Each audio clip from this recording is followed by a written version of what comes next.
sucked as a DJ, but I used to love to just listen to myself talk. Anything change? Nothing changed.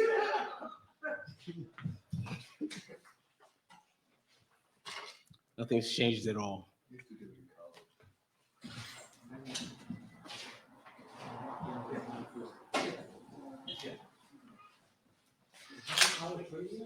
I did.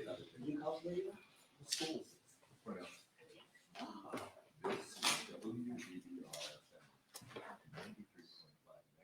There you go. We actually just lower our voices 1 or 2 octaves. It's the FM. Night work. That was high school. That's the FM sound. That's right. Cousin Brucey. That's right. Well, yes. Yeah. I was both. You're too young to know. He was my No, hero. I'm not. I've been in his house. That was high school. House and Steel, Sacrilege. And then. Huh? Can you, Yeah. tell me when this is down? Who was It's all FM. Moscow? That was like. Yeah, go ahead. So, It was one more about Sacrilege. Yes, those were go high school. 4 down. House and Steel. Huh? I don't know. I don't know. What's Brian Wallace? Yeah. Can you use that?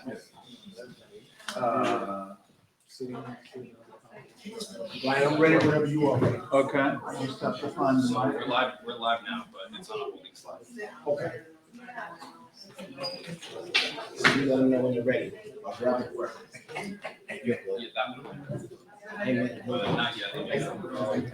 I'm like, Lionel Richie.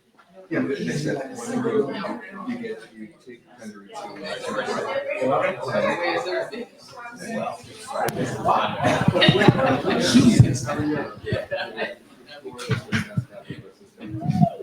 Hi, I'm Brian Wallace.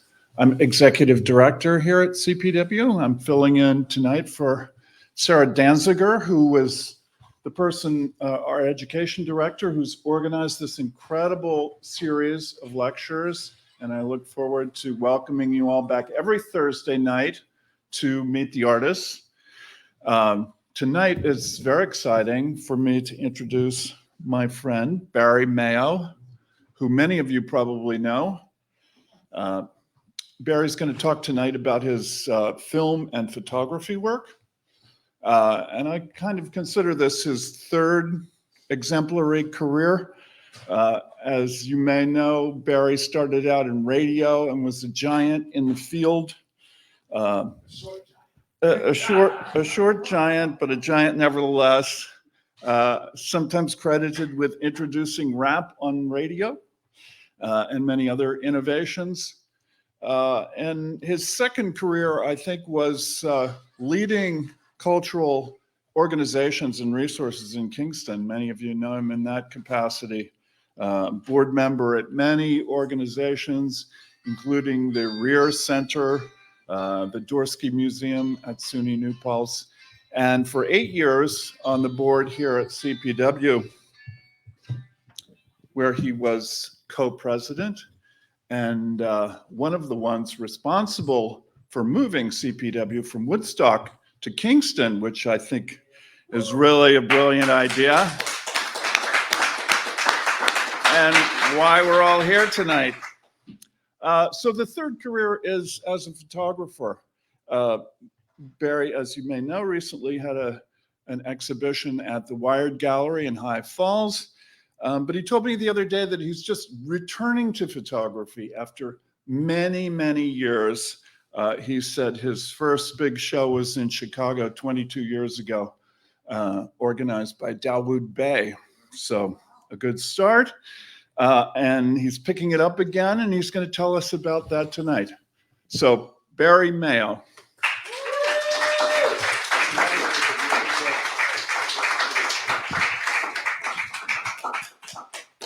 You can always tell the short giants because they come up to the microphone and the first thing they do is this. Okay?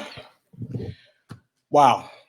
I want to say thank you to everybody who's here and everyone who's out there on the live stream.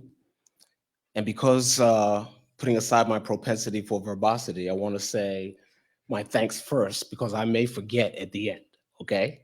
So thank you, Brian. Thank you, Sarah Danziger. Thank you, Nicole Leonardo. And I have to tell you, this is a little weird in a good way because I'm one of the people who knows for a fact that if you get to be associated in any kind of official, well, any kind of capacity, have your work represented by this organization, CPW, it's, in the words of President Biden, a BFD. You know what I mean? Whoever didn't laugh, come on. Come on. For almost 8 years, I was on the board of this organization, and as he mentioned, it's more than a notion to take an organization that's got the name Woodstock in its name for 45 years and move it anywhere. I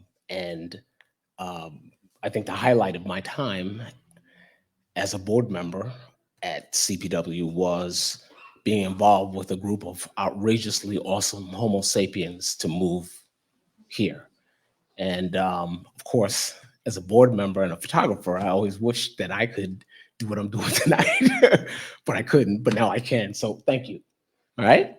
For those of you who were either at or listened to the artist talk at the Wired Gallery a few weeks ago, that work was focused on my interests in interracial relationships and identity issues amongst biracial individuals. I'm going to cover all that again tonight. But in speaking to Sarah about putting this together and what some of the other folks have done who've been privileged with coming doing this, I thought maybe I would talk a little bit more about my approach to photography and some of my other non-racial work. So I'm going to do that. Talk about how long I've been shooting, how I got there, some influences. And then when I started my focus on studying race stuff, which will come a little later on. I showed my first documentary,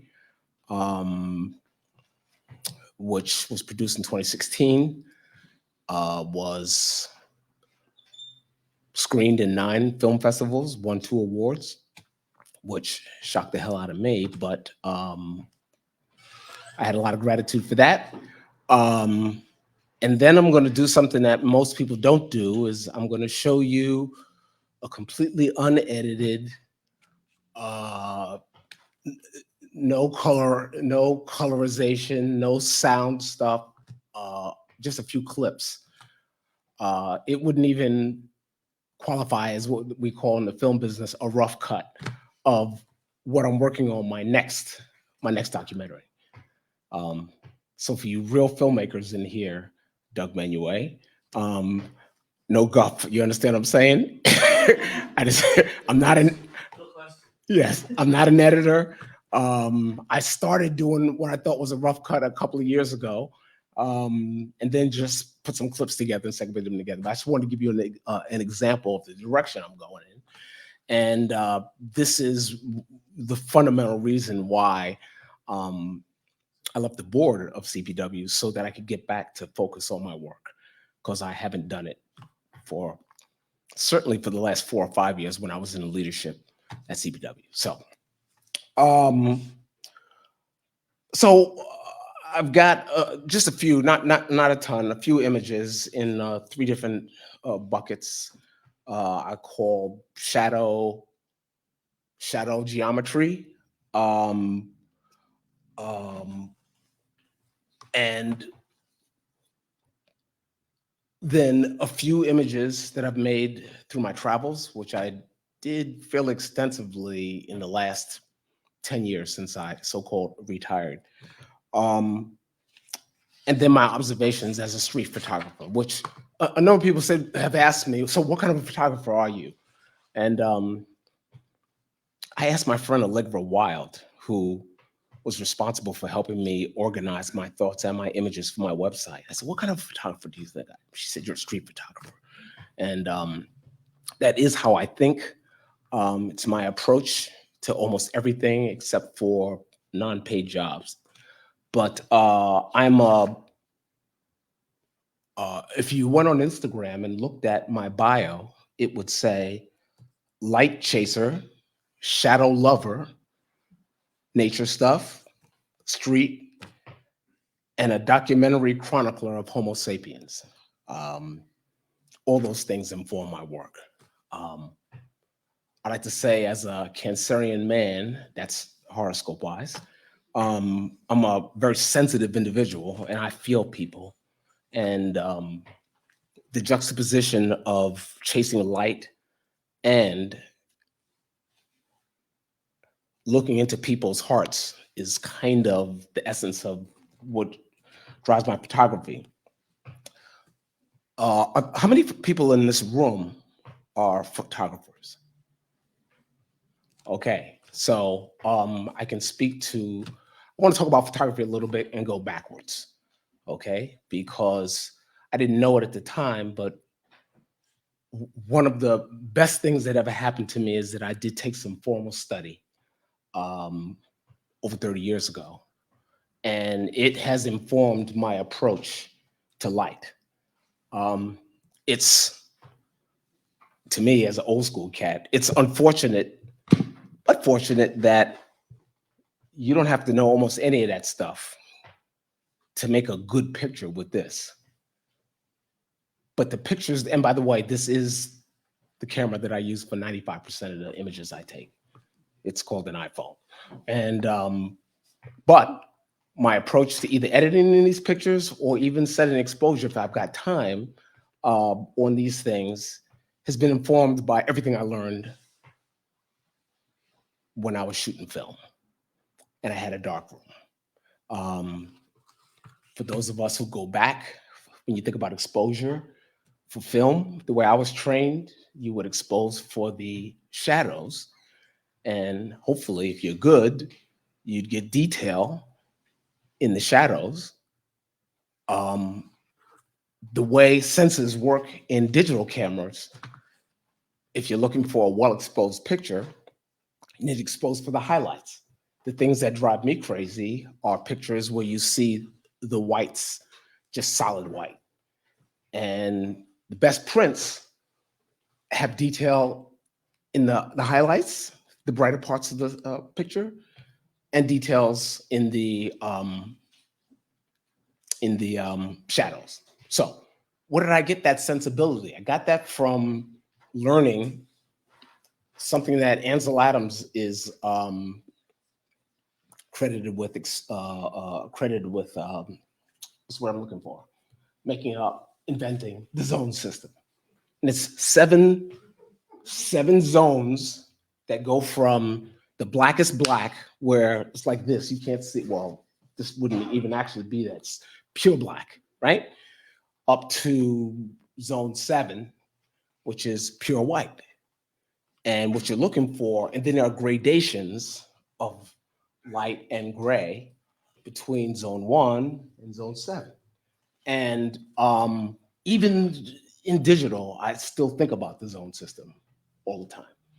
With a digital camera, I'm actually thinking about how far down in the zone system can I get from zone 7 to see detail in the whites, right?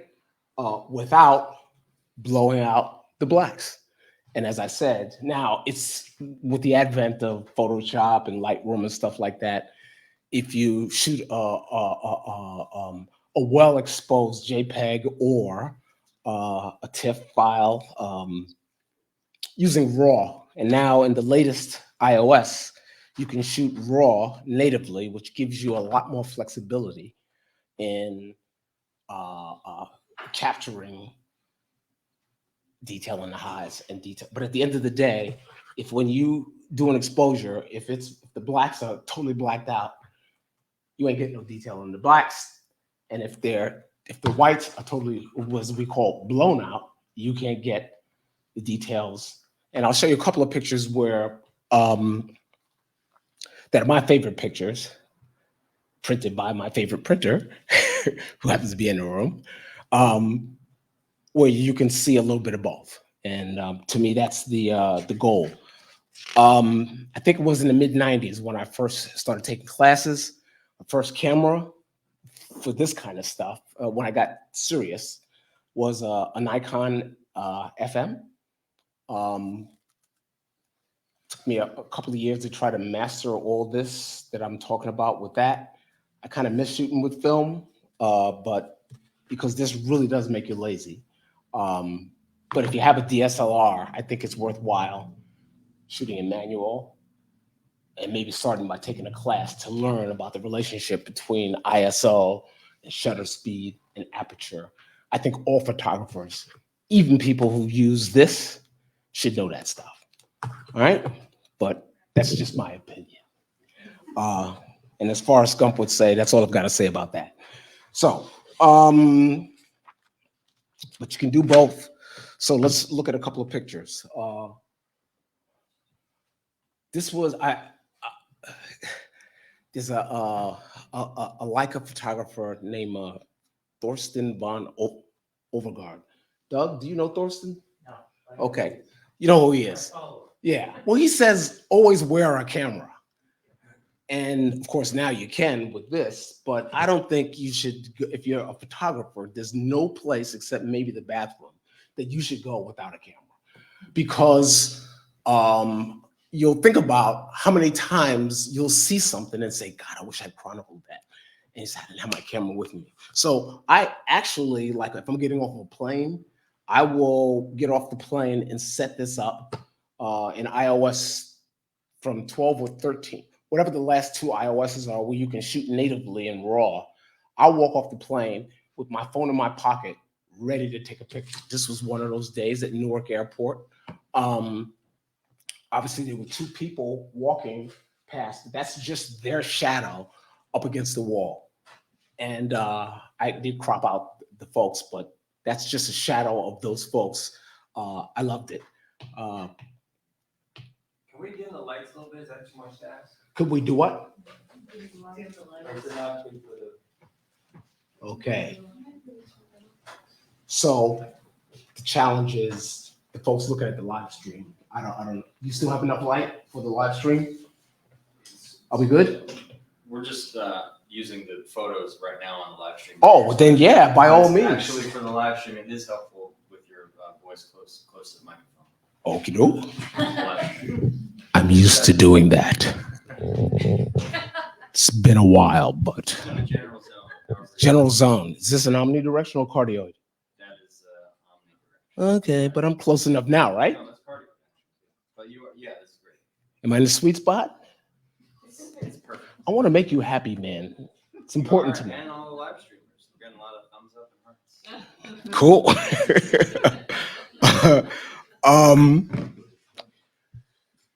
This is an Amtrak train. For the first 4 years I moved up here, between 2008 and 2012, I commuted every Friday between Stone Ridge and Washington, D.C. So I spent a lot of time in subways, in the trains. This was me visiting a friend. I think this might be Croton on the Hudson. I'm not sure. I was visiting one of my business partners, but it's an Amtrak train station. And again, my eyes are just tuned to looking for shadows and geometric shapes. How did I get to that? What's the short version? Because you can't say anything in just a few words, Barry. I'm a high-end audio enthusiast, and the kind of audio equipment I used to have is by a guy. It's called YBA. It's a French cat, engineer who created this stuff, Yves Bernard Andre. And pardon me, I don't speak French, but YBA, that's the equipment. I actually went to France and met him, and he was telling me about this photographer who owned the same system that I had at a place called Nantes, N-A-N-T-Z. Is that N-A-N-T-S? T-S, N-A-N-T-E-S. Yeah, but it's pronounced Nantes, I think. And my wife at the time and I took the train from Paris to Nantes, and he had a big screen in his house and did an audio slideshow for me. He says, "What do you want to see?" This guy, if you just name a city, he had slides. But this guy had a particular vibration about geometric shapes, and I have been impacted by that in all the pictures I see when I'm traveling, or even when I'm just walking. Anybody who's known me and has even walked down the street or we've hung out, you'll see me stop and say, "Hold on a second," because I'll see stuff like this. This is JFK. Geometric shapes and light. Some detail in the shadows. One of my favorite pictures, my godson, Joshua Moon, classical trained pianist at Juilliard, had his graduation. This is actually at Soldier Field a couple of years ago. And I couldn't resist this picture. Details in the highlights up on that shard of light on the wall. This geometric shape of this triangle. Those are the things that attract me. Going to visit my friends on Lake Street, Laight, right outside the Holland Tunnel. There's this overpass that walks over Lake Street. This was just a delight. I mean, the sun coming through these bars and this thing right here, projecting themselves this way. I see in geometric shapes. This actually is the roof of the Starbucks at O'Hare Airport. I was online. You can always tell when you've been taking too long to compose a picture when the person behind you says, excuse me, could you move up, please?" That happened where I was taking this picture. One of my favorite pictures, I had gotten off the Amtrak and I was standing on the taxi line. For those of you who know, it's the General Post Office on 8th Avenue, 34th Street. And this is actually the shadow of Madison Square Garden, which is across the street. Around 4 something in the afternoon, the light. This is just one of my favorite pictures. As if you look at the light on the columns, you can clearly see shadow in both where it's dark and detail where it's both dark and detail where it's light. I looked at this picture for a long time before I ever tried to really print it. And I had a professional printer, which I am not, look at this picture, and I had cropped it. And I made a mistake. And thank you, Seth, for pointing out the fact that I had cropped it this way. And he said, "But Barry, can I take this out?" Yeah. He said, "Barry, look what you're missing." And it's like a double shadow. It's a shadow of Madison Square Garden on the General Post Office. But he said, "You cropped out the shadow of that building on this taxi cab." And I didn't even see it, which was one value of having somebody who's really good at doing stuff that you're really not. And as Clint Eastwood said in the movie Magnum Force, a good man's got to know his limitations. And when it comes to printing, I know my limitations. Thank you again, Seth. Let's see. 57th Street. From 100 yards away, I hear John Coltrane. This brother, like a M9. Beijing, China. Have anybody ever seen this before? I was the vice chair of the board of a group called the World of Money. And we took 89 people, both young people and their parents, to China for about 10 days. And we were in Beijing, and you just got to be ready. I took that with the Canon 5D. Do I have to say anything? It's, I mean, come on, it's perfect, right? Like a M9. You might recognize this as being downstairs at Penn Station.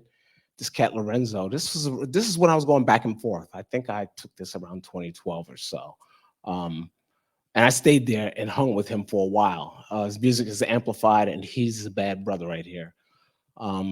slowed the shutter speed a little bit to capture his movement on the subway. Speaking about homeless for a little bit, I'm not a big fan of shooting homeless people in vulnerable positions, like their faces and stuff like that. When I hadn't connected my heart to my head in photography, I used to take a lot of homeless pictures. But since you don't know who that is and you can't see his face, I walked around to near the door and took this picture. You may not be able to see it. And for you old hip hop fans, I named this to myself, My Adidas, but you would have to know who Run DMC is to get the joke. But again, another way of looking at something that's ordinary every day. This picture incorporates two things I like. I like to make images of people when there's only one person in the frame in an area where you might ordinarily see a lot of people. This is the first time I've ever seen like one person sitting.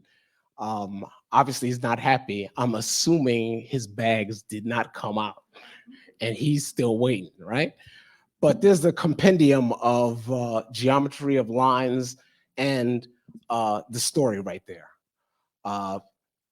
This doesn't fit the category, but it's one of the most fun pictures I took about 5 years ago. That's Carrie Mae Weems, and that's the esteemed late great photographer Chuck Close. I got invited as my buddy Daoud Bey's +1 to Carrie Mae Weems' 65th birthday party, and it was a blast, needless to say. And she was dancing with him. Now, you know he has been in a wheelchair had been in a wheelchair forever, right? But this guy had a motorized wheelchair where he actually could, quote unquote, dance to the beat. And like cars do wheelies and whatnot, like, it would, like the bottom part could do like this. And he found a way through his controller over here to bounce the wheelchair to the beat. It was the dopest thing I had seen ever. And needless to say, she's having a ball. What can I say? I love that picture. I actually love just being there and seeing that happening. So my travels, big things are hard to photograph to me. The two biggest things I've ever seen in my life. And by the way, the reason is it's hard to resolve hugeness with any camera, right?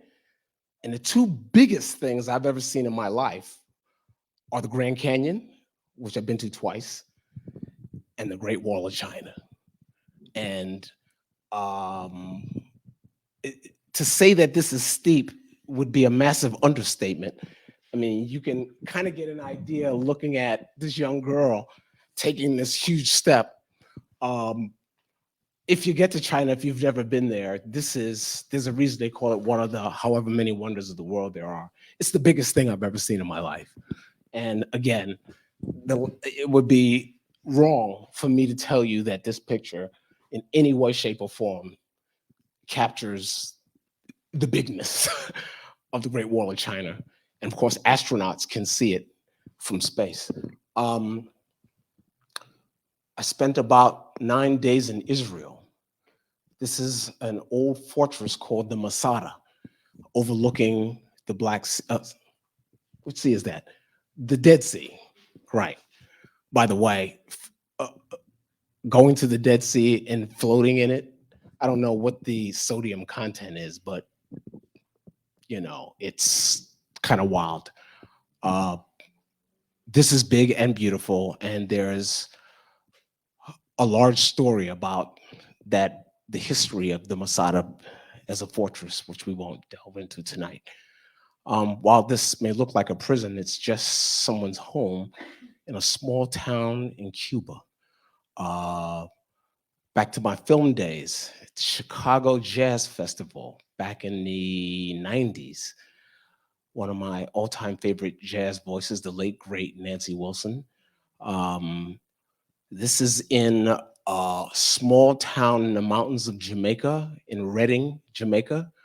That's Gertrude, who that's my ex-wife's hand on her head. For some reason or the other on Instagram, this picture and the emotion behind it attracted a lot of likes. I am not a portrait photographer. I don't particularly enjoy it, but I did have a little studio in my basement. That was my best friend in Chicago, June Moon. It's my favorite portrait that I've ever made. That's over 20 years old. My favorite museum in Canada, in Toronto, is the AGO. What's AGO stand for? What he said, the Art Gallery of Ontario. This is a famous staircase by the architect Frank Gehry. And again, it's sometimes just where you put the camera up, where you can take something, although it's not an ordinary thing to see, but I'm always looking for another way that the average person wouldn't see something. And really, I just put my iPhone on this is just a handrail right there, but it produced another way to look at that Gehry-inspired staircase, which is what that is. I first went to Tanzania in 2012 for a 3-week walking safari. We spent 4 days embedded with the Hadza people. They're one of the last pure hunter-gatherers. No guns. Everything they eat, they either dig up from the ground or they shoot with bows and arrows. That's one of the elders, the guy with the green. I have another picture of him that'll come up later on. I learned a lot from them. We could have, I will someday put a show together just of Africa and Hadza people. They have no hierarchy, no king. It's interesting to see how, unlike this country and many countries, how groups of people can coexist with kind of a flat hierarchy and no boss. When someone kills an animal, everybody eats. Much to be learned from the Hadza. I went back in 2018. That's a tuber. The thing that young boy is carrying, is holding. It's a big tuber. Most of them are a lot smaller than that, but he dug that up. And I had a good time with them. I tend to find a way to connect with people in my travels, even though I may not speak the language. And I have found that with a smile and an open heart, you can communicate with just about everybody, anybody. And that's been my experience. Even though I may not know all the words they're saying, we find a way to laugh at the same thing. They don't understand a word I'm saying. I don't understand a word they're saying, but we get it. And that's kind of, I'm really, like I mentioned before, I'm really sensitive. So he saw I wanted to take the picture. So he stood there and posed like that, like gave me that menacing, serious pose. As soon as I put the camera down, he busted out laughing and whatnot. So he posed for me, but it was fun. And that's a giant tuber and is one of the main substitutes, that's what they eat, okay? This looks like it could be any alley, I don't know, maybe in New York. I was in Dublin, Ireland. And the last thing I expected to see was some Brooklyn graffiti in an alley. I had to ask myself, now this was late at night. We had left a pub. I had imbibed heavily and I wasn't sure exactly what I was looking at, but I didn't expect to see that as we turned the corner. This is not a miraculous picture. It's just that I didn't expect to see Brooklyn graffiti in Dublin, Ireland. A lot of travels in Canada. This is in a place called Lake Louise, which is in Alberta.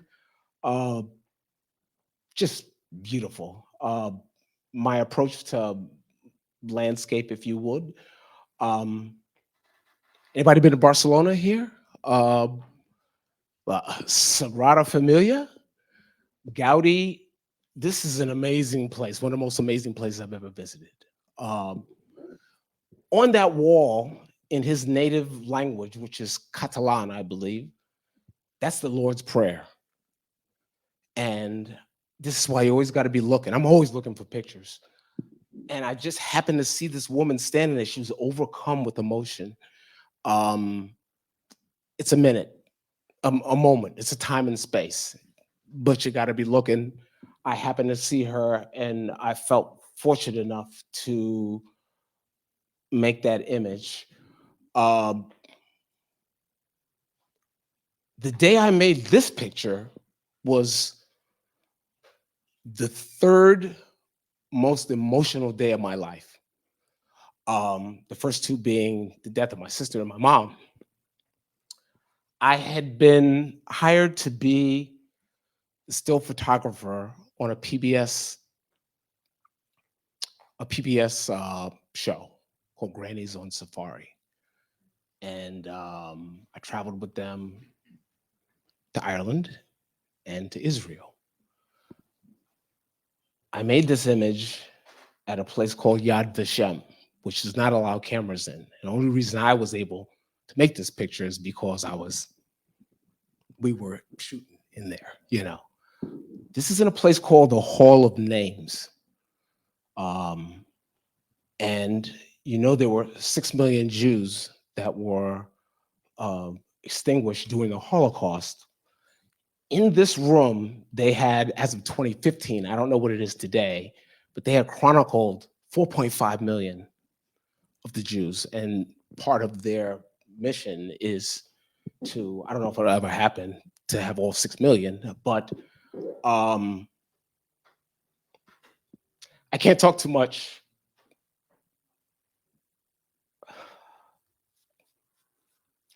They had not built the Civil Rights Museum yet. But to see, not just this room, but to see the exhibits in the Holocaust Museum in Israel was one of the toughest things I've ever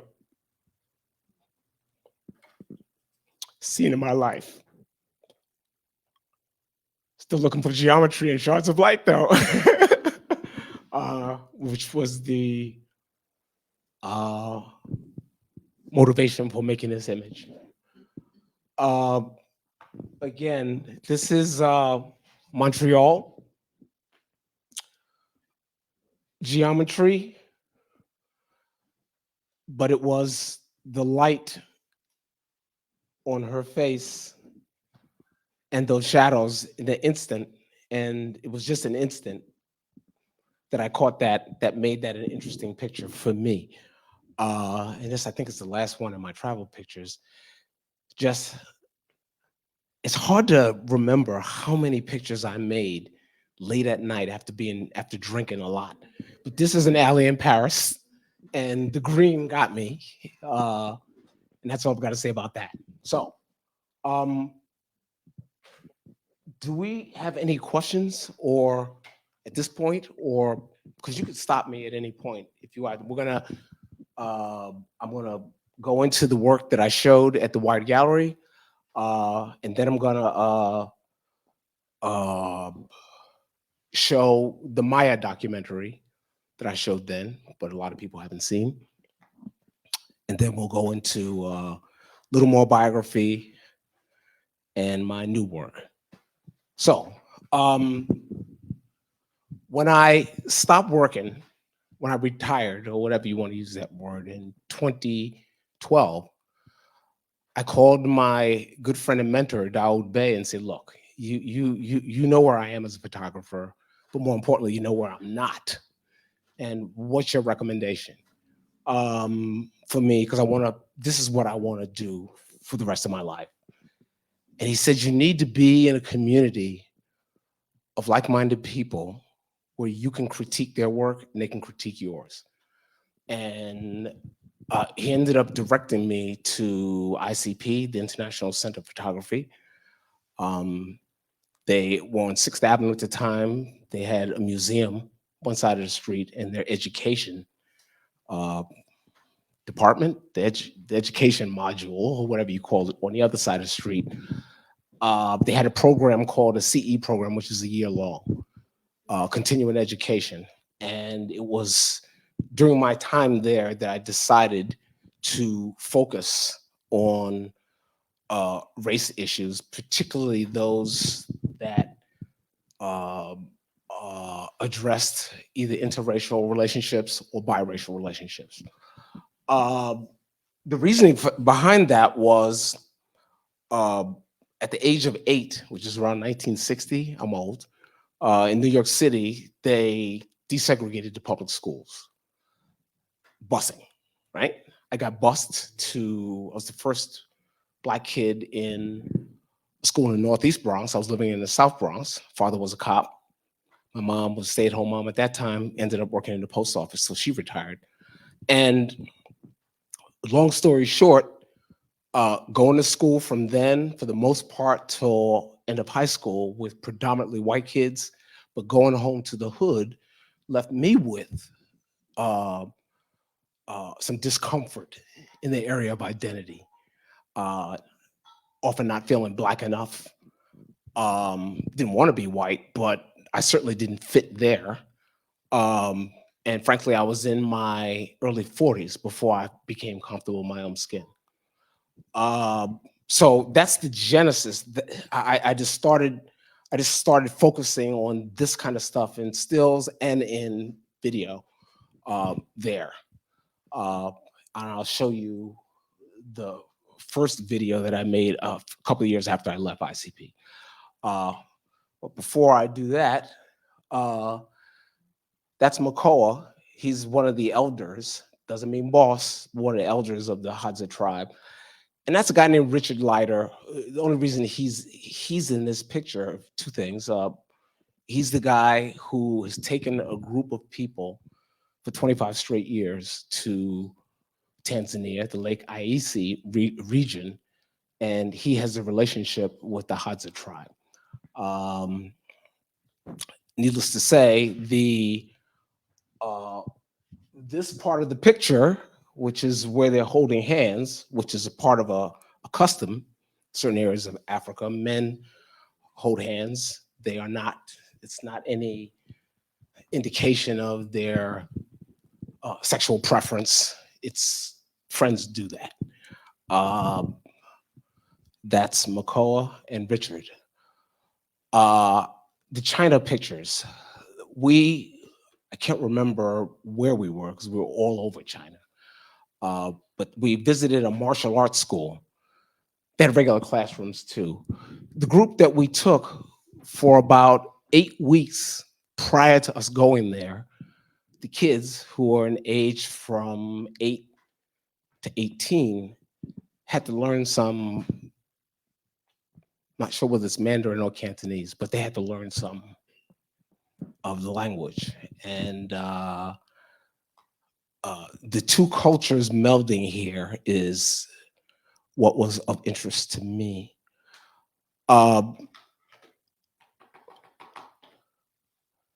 I decided to make as a project, this was ICP work, my documentary class. These are two, well, they're now friends, but, and they're not together anymore. I made this picture around 2013. That's Sasha, who was living in Rhinebeck at the time with Reggie. Again, they're not together anymore. They had an interesting and complex relationship. They let me in their lives. We hung out. I would go to their house, just hanging out enough. And I've learned in the documentary world, things that are critical are getting people to shed a layer of their skin for you that they may not for others. But the biggest thing is having you around to the point where they forget you're there. This was one of those moments. I think it was Thanksgiving. I was standing up against, I was just doing one of these hanging up against the refrigerator, and I was there for a long time. And then it's a moment, but for me, it was a picture that was emblematic of the complexity of their relationship. This is in my house, actually. You can say anything you want about that picture. Whatever comes to your mind as an observer, you're right. Well, this guy is sitting right there. One of the highlights of my show at the Wired Gallery was, and I'm thankful for your friendship and allowing me into your life and your daughter's life and her mother's life. That's another BFD for me. And it's in keeping with my ongoing study of biracial Homo sapiens. Your last name is Blumenthal. I don't know a lot of Negroes with the name Blumenthal, but that's Michael Blumenthal, obviously from mixed race parentage.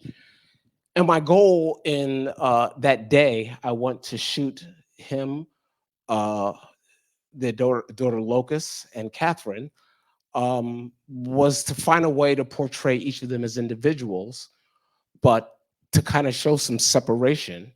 And again, this is best shown the way it was portrayed on the gallery walls. There were like 4 pictures like this. And if you see them all together, it's obvious that I purposely have him in detail and them kind of in the background. And if you want to use that as a metaphor for the separateness that we have in racial terms in this country, you could.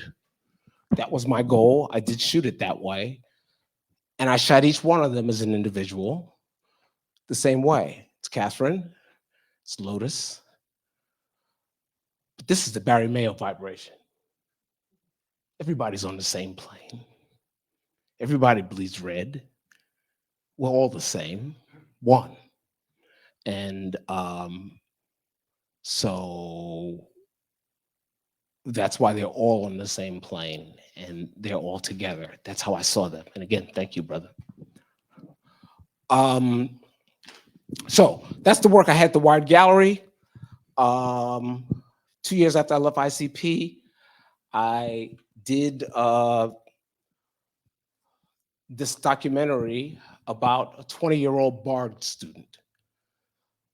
She's now on Facebook the other day. She had a birthday. She's 29. So I shot this stuff in some of it in Jamaica, some of it in Brooklyn, and I want to introduce. And keep clapping, bring Maya Osborne back to the stage. Keep clapping, she makes her way up here. I'm a quadroon. Now, it's possible that these words and my story are coming at you too soon, and maybe I should wait until that Obama is a mulatto, that's the one-drop rule shit fades through the American conscience. And maybe my story is just a little too honest. I'm Mark Osborne, Maya's dad. We actually had a nickname for her, the Amazing Maya. That nickname, I don't know, maybe she was a couple years old, probably came out. I still think it applies more than ever now. A little too harsh a reminder of civil rights false promises. A little too bright is the light in my skin that sheds light upon what lactification trauma is. These are the confessions of a quadroon. Confessions of a Quadroon is absolutely my most well-known piece of work and my most requested by family and friends. Someone who is 3/4 massa and 1/4 coon. Someone who changes colors based on the racial makeup of the room. Which is beautiful because it is a poem about me taking ownership of my racial identity, which is something that I have struggled with and will continue to struggle with every day of my The life. only time I've been mixed up in my race is in the world's haste to put me in a category, to strip me. Maya was in a private school for a while, and she came home saying she wanted blonde hair, she wants straight hair. It's kind of a painful feeling sometimes when you realize that your kid has a sense of not really fitting in wherever they are. And sometimes that really comes home. There have been countless moments because of my coloring that my Black experience has been negated by others. And I have been told that I cannot live that I'm not Black, that I cannot live a Black experience. But my lived experience of having to change myself between white and Black proves that there's still that divide. Of my yin and yang reality, see, I wouldn't even exist before color TV. And even then, I'd be an anomaly. Go out and try to trick whitey girl type baby. Yes, these are my confessions. My name is Maya Osborne. I'm 20 years old, and today I identify as Black. If you got my mom in here right now, Moni, and asked her to sit down with me and talk about, or to identify racially, simply and clearly, while I wouldn't like to speak for her, I do think that she would say biracial or mixed race. I'm like 85% sure she wouldn't say Black. My name is Monica Osborne, and I am Maya's mom. My mother is from North Germany, Bremerhaven, and my father is from South Carolina. I consider myself African American. To hear that my mother identified as African American off the bat, no thought, no hesitation, that's something I've been waiting to hear my whole life. I was hoping, of course, that she would say that, but I had no idea that she would, and I think that perhaps she did always identify that way, but maybe hid that from us or didn't assert that with us so that we would find our own identities. I just gotta get it off my chest, so I do this shit instead of therapy sessions. I spit in rhythmic bits, cracked like Pangea's continents, as split apart as is my racial confidence. See, I wish I had some instructions, a guidebook for the colorblind or something. I find that there are many African Americans who are much lighter than me, and even if they don't have one white parent, they obviously have a lot of European blood mixed in them. Because I've never heard her say I'm Black. Never. I've never heard her say I am African American. I've heard her say I'm African American in German to people who ask her what she is or where she's from. So that's awesome. I've never been so happy to be wrong, to be 85% wrong. You see, I secretly believe that when they noose pulled my uncle's soul from his flesh, they just wanted to see an impossible thing, a Negro gone free. And oh, how they bared witness as he became God again. Some men just got nightmares inside them. These are my confessions. I hope that one day my father can just sit down with my 14-year-old brother and talk about how he identifies and if he, is growing into a strong Black man. But I think that there are too many conversations that are not being had. And so that conversation is so far down on the list that it might never happen. I want my beautiful 17-year-old sister, no matter how she identifies, to be able to talk to her dad about how the white girls pick on her for her frizzy hair and brown skin. I don't want her to have to reach out to her mother who happens to be living in another country. And so that connection is lost. I want her to be able to feel comfortable enough in her own house with her father and have that conversation, because it will affect the relationships that she has with men for the rest of her life. And her image and self-worth and feeling that she is beautiful because she Something to keep these veins away from self-destruction, to keep this brain away from that color-coded corruption that I can see everywhere. These are the confessions of someone who's never felt fully there, who's never in sync, like writing blue in the classroom when everyone else has got black ink. Oh wait, I've got a little black too. How do you feel knowing, because I asked her the question, how do you feel knowing that when asked the same exact question, how do you self-identify, that she said, and her words were that day, she says, today, I self-identify as black. How do you feel about that? Maya.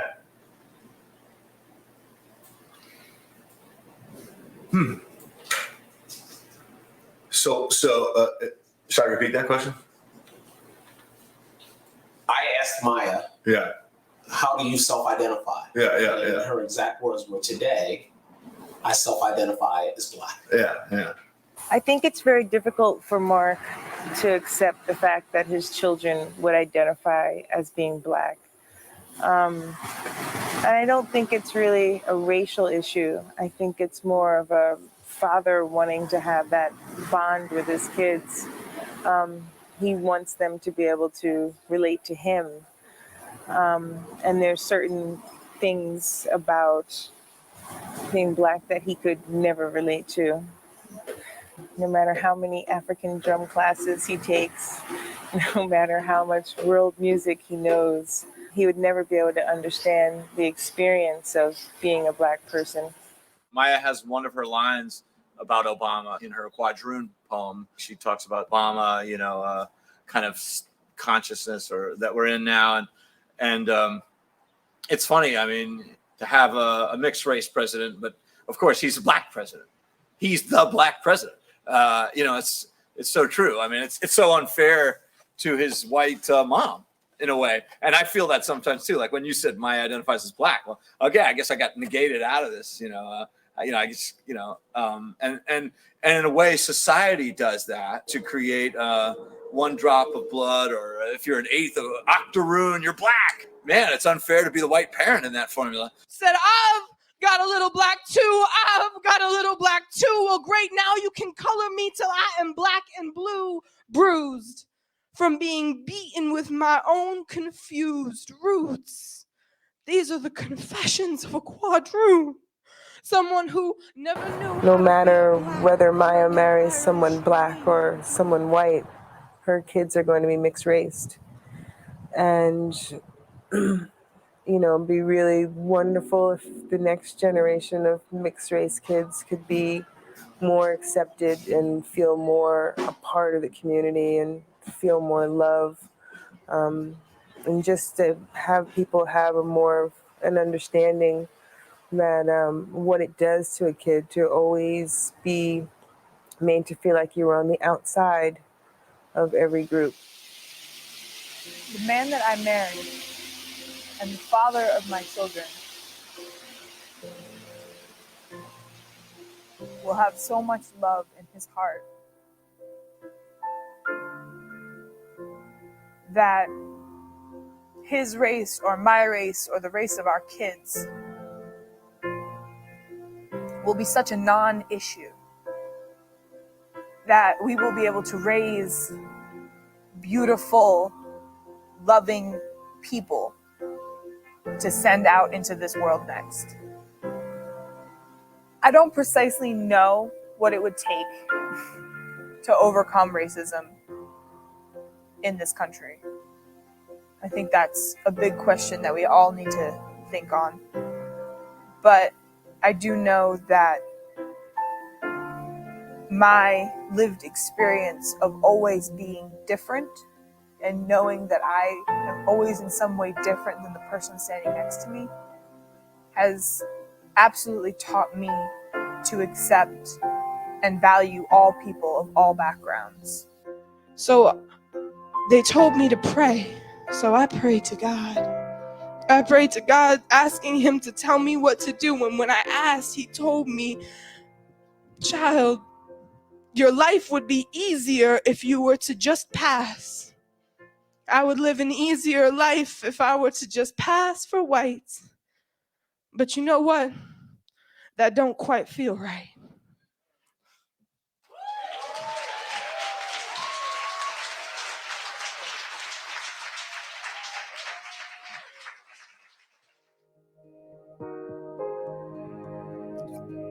So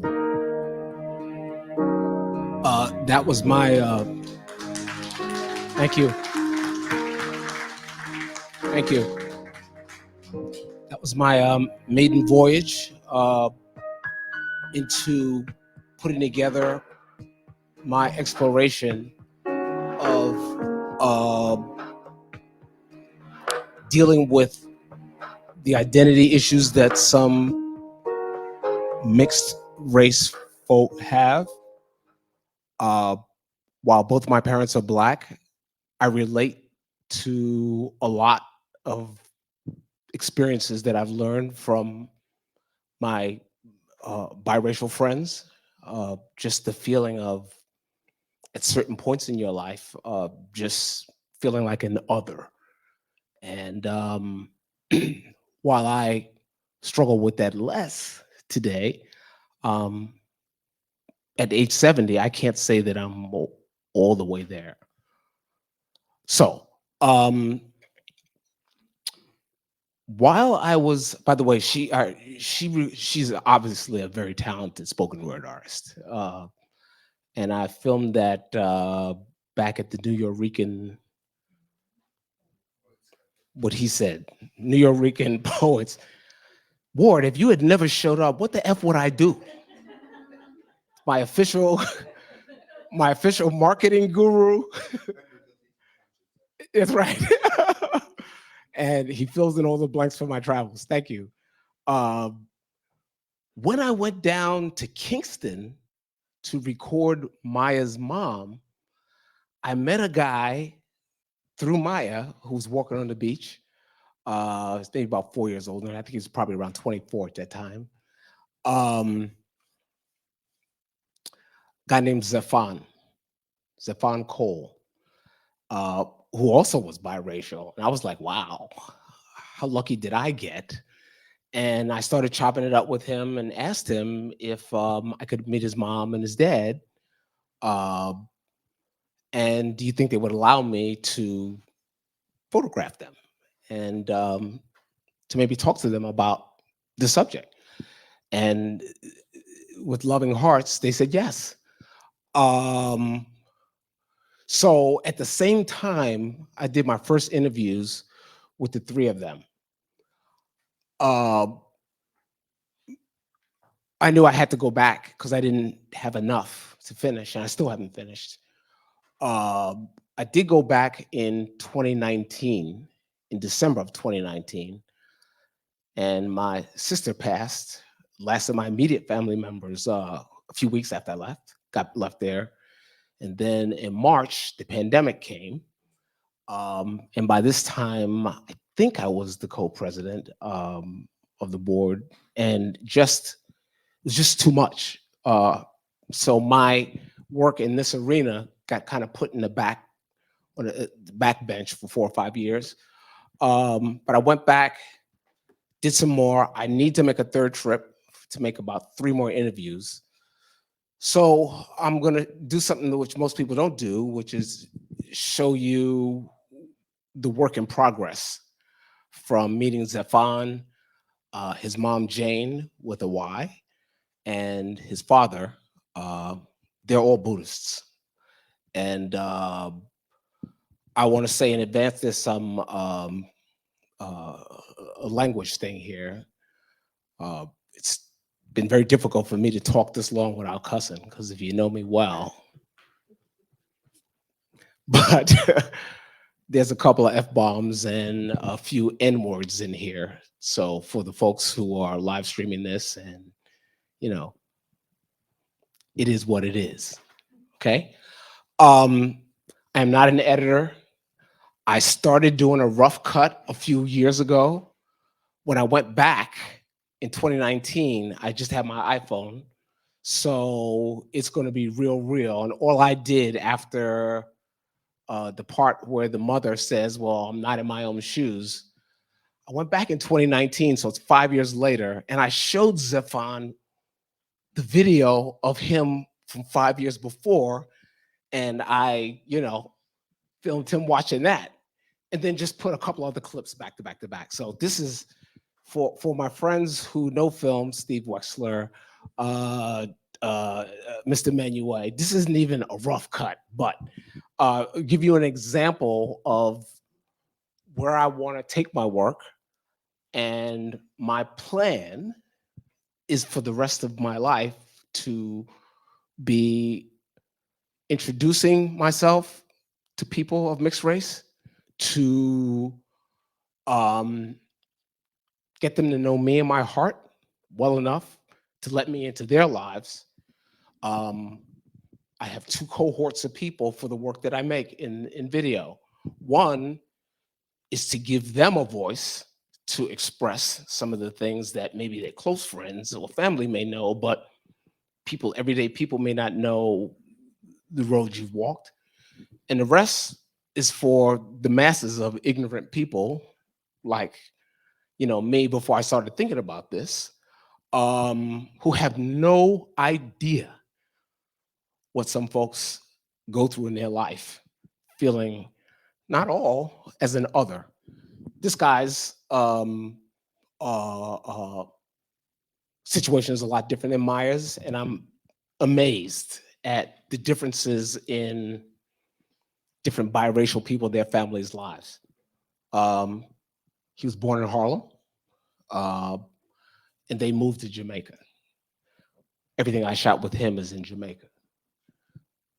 So I hope it plays.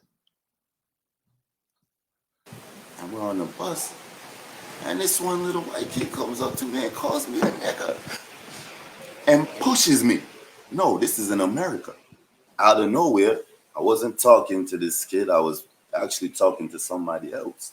And he just walk up and, kind of bunks me on my shoulder a little bit. And I look up to him. Hey, what's up, nigga?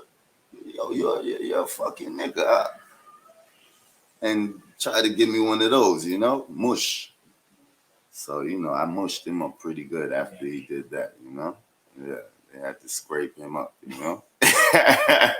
How else did your search for yourself, how else did it manifest itself in your life? Man, searching for myself, I found myself in a gang, man. I was seriously gangbanging, I really did it. I said, Zephon, I said, you are biracial. And I said, you will never, ever 100% feel like you're Black. And you will never 100% feel like you're white. You're going to have to deal with that. Did you ever think that Zephon wouldn't make it? Something is in his blood, fire, and he's a young lion, So these kind of guys usually wind up in jail or dead. It's kind of like the trailer that I use for this. It keeps going. My name is Zephon Cole, Yes. Biracial kid. Where are we? We're in Jamaica right now, Yeah, it's my one of my homes, many homes, on this planet. Where were you born? I was born in New York City, Manhattan. Lived in Harlem, 110th Street, Schaumburg Plaza, Yeah, and it's definitely a place that had a lot of mixture as well. But, when it comes to this mixed stuff, man, it's not easy at all. Why do you say that? Just fitting in, knowing yourself, having certain confidences and, just knowing who you are. A lot of times it's difficult, man. But with Zeph, I noticed, certain things happening to him when we sent him to a private school. and he was one of 3 children. All of those 3 children were of mixed race, and those 3 children got help. How old were you, if you can recall, when you first became aware of just the issue of race and the fact that you might That I be was different? even mixed. I didn't even know I was mixed, man. It never made sense. I just thought people was people growing up. But probably when I was around, I would say like 7, 8 years old, you know, I realized, like, you know, I look a little different. Longer nose. You know, that's one of the main things in my family. Say, where you get that nose from? You have such a long nose, you know. And even as a kid, I used to say, I do have a long nose. And at one point, I thought it was ugly. I used to say, man, I don't like my nose. You know, what's wrong with why my nose looks so different? You know, just little things like that. And at one point, you know, I just remember I almost started to get upset. You know, and this is where a certain part of my life, you know, myself, I got lost. And I'm starting to say, well, if I'm not this and I'm not this, well, I know where I'm from and, you know, where I'm living at and who I'm around, I can be this. You know, and I ended up turning into a whole different type of person. I remember even as a kid, I went upstate one time and I was actually going with one of my friends to his school. And we're on the bus. And this one little white kid comes up to me and calls me a nigger and pushes me. No, this is in America. You know, he's a feisty little character and he would fight back. Man, I beat the crap out of him. You know, I knocked him out, you know, let out some anger on him. And I mean, I think even then, at that point too, I was like, wow, you know. And that even brought more of a bad feeling towards myself. You know, like, why people are always trying to tell me something or who I am or what I am, you know. And that led to more of the confusion. You know, and call him all kinds of different names, and he would come home angry, you know, and I would tell him, you know, certain things to help him, and, you know, he'd still be angry. And I guess he felt at some point, I don't understand because I don't live in his shoes. 5 years, that's a really long time. 5 years later. I mean, a lot of different things have occurred in life in those times. So let's check this thing out. Yes. Let me see my former self. We're on the bus, and this one little white kid comes up to me and calls me a nigger and pushes me. No, this is in America. Out of nowhere, I wasn't talking to this kid. I was trying to get me one of those, you know, mush. So, you know, I mushed him up pretty good after he did that, you know. I had to scrape him up, you know. How else did your search for yourself, how else did it manifest itself in your life? Man, searching for myself, I mean, I found myself in a gang, man. I mean, I was seriously gangbanging. I think you did capture the essence of my life and a lot of my experience. The only thing I don't like, and it goes on the two sides, I do not like racist people. You know what I mean? Whether you're white or black. Because I have black people that's in my family that's like racist. They don't like white people. They don't like my mother. You know what I mean? And then I'm sure there's a lot of white people that don't like my father. And there's a lot of people that don't like me on the two sides. So it's like, I don't like that. And I don't like injustice. I like to see everybody treated equally and fairly. You know what I mean? Like, I truly believe in that. I believe everybody should have a chance and everybody should be treated as they would like to be treated. You know what I mean? Yeah. That's as far as I got.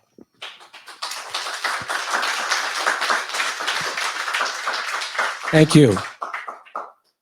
So that's it. I got to go back to Jamaica. I got 3 more interviews. Then I can give it to a professional editor to make it look like it really somebody knew what they were doing. But as I said, this is an ongoing quest for me in my study of human nature. especially those folks of mixed race, and giving a voice to those folks, and to hopefully educate everybody else. Thank you so much. Questions?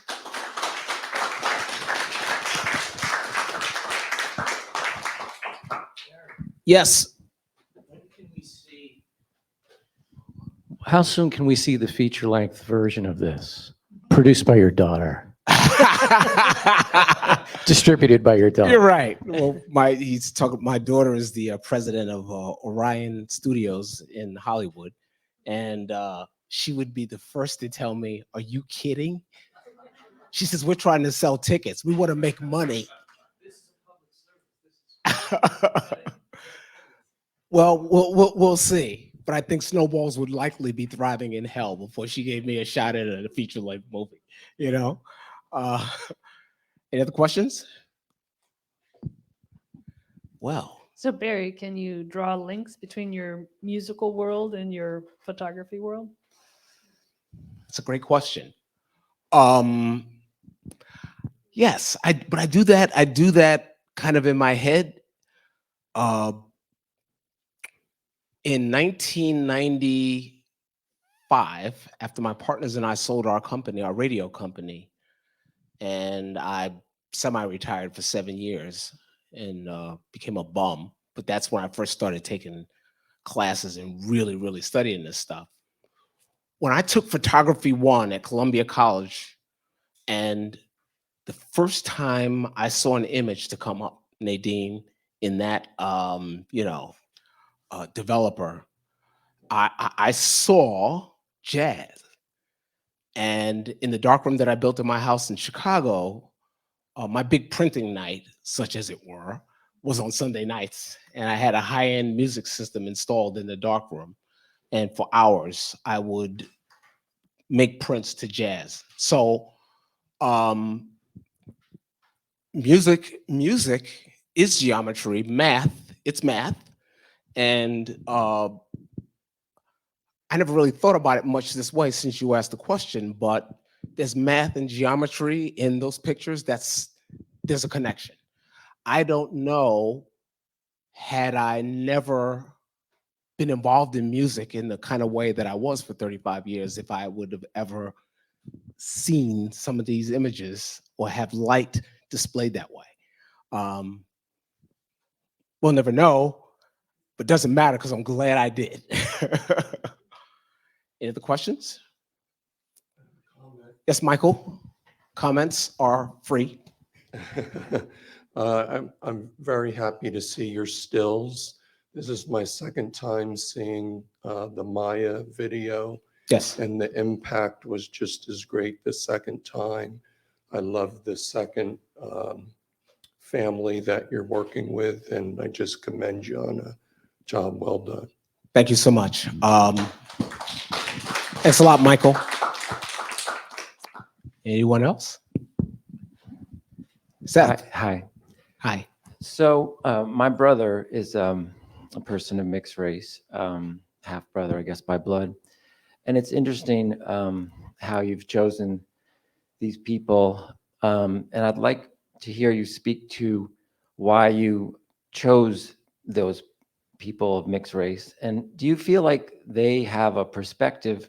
Because at least in the two people that you are focused on in these two, vignettes, do they have a different kind of perspective, or the fact that they are both showing that they've had troubles with their upbringing that they bring to the world? Is that something that you're interested in? Is that how you were drawn to them? No, it was more serendipitous for these two folks. I think I do have intentions for the next group of movies that I'm looking for, but I'll tell you a little bit about what I think about in terms of who might be good, the kind of people I'm attracted to now, okay? So again, if you remember the stills of Reggie and Sasha, at that time, when I was hanging out with them, Sasha had to go to Bard. She's a little older, but she was part of a group that included Maya, who did storytelling, as part of their group, and some of the other students, and they had to produce work. Maya walked into the gymnasium where they were having a rehearsal, and I immediately knew that she was biracial. And I said, Sasha, you got to introduce me to her. It took me 3 months because she left and then went to Jamaica. I didn't know what for. I found out later on she's working with her mom at that place in Katama. And it's about 3 hours, 2.5, 3 hours south of the Montego Bay. So I met her through happenstance that way. Zafan was walking on the beach with a big bag of weed, and I was happy to meet him. And we just started talking. Have I gotten a little more intentional? Well, I was fortunate that both her mother and father allowed me to talk to them, and that kind of, both of them kind of set the template, I think, to do a complete or as good a job as you can. I'm looking for folks, obviously, if both their parents are alive, that would be a good thing. And if both of them can get to trust me enough to let me in their lives, huh?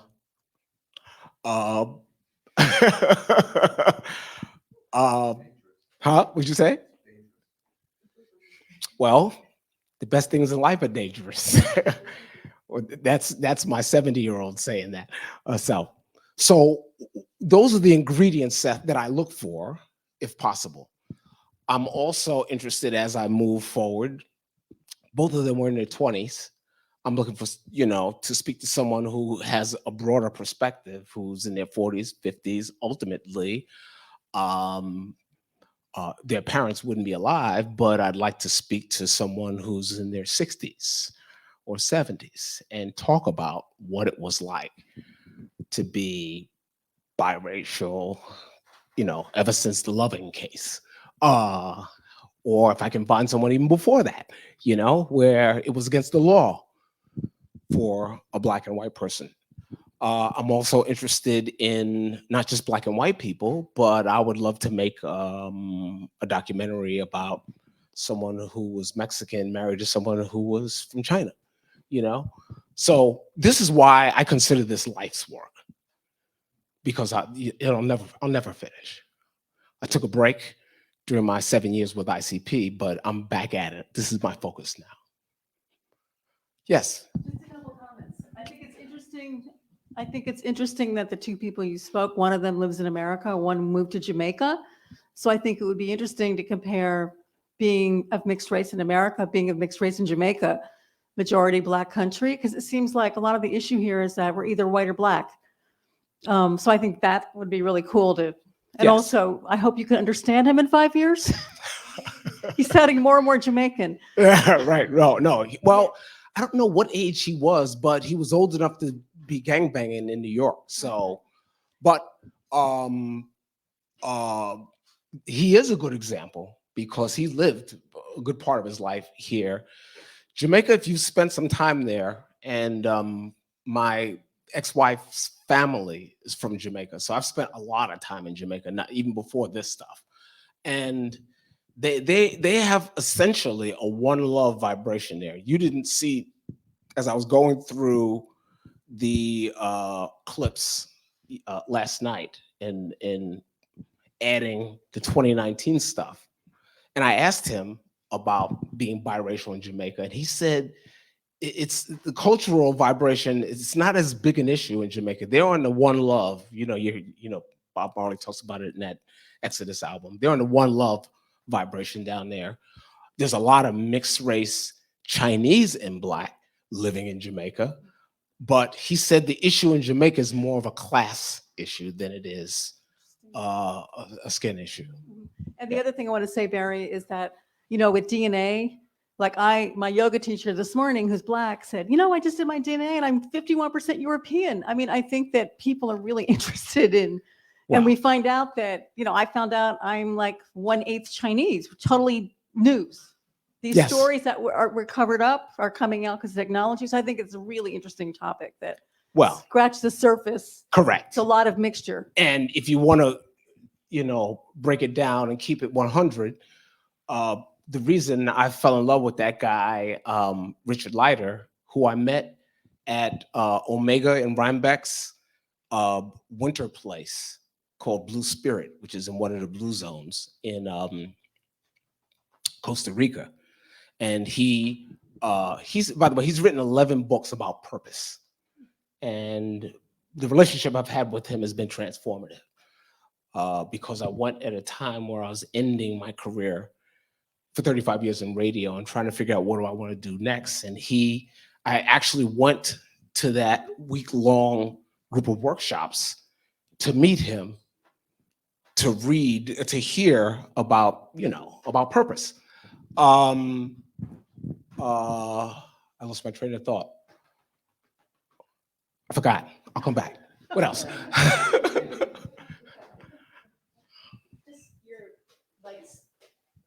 I've been looking at your work for a long time, and I think about all of your still work being so carefully thought about, and your documentary work is so, you're able to get people to talk to you because of your heart.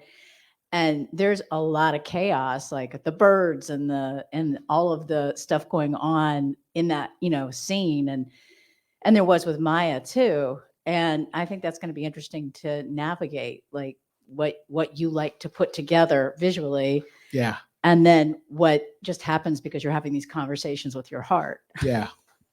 Good luck with that. Yeah. I was going to say, I had two words. We'll see. Right. Somebody else had their hand up. Aaron Resney. Barry, your video work is really, really strong, and I'm really happy you're pursuing it. Thank you. That means a lot coming from a master photographer like you and a friend. Thank you. Checks in the mail. So, we done? Can I say one more time? Thank you. And Sarah Danziger's not here. 3 days ago, I was tripping the F out. She helped put this together. Nicole, thank you. And to the folks who are live streaming this on CPW's Facebook, thank you for tuning in. I love you. Namaste.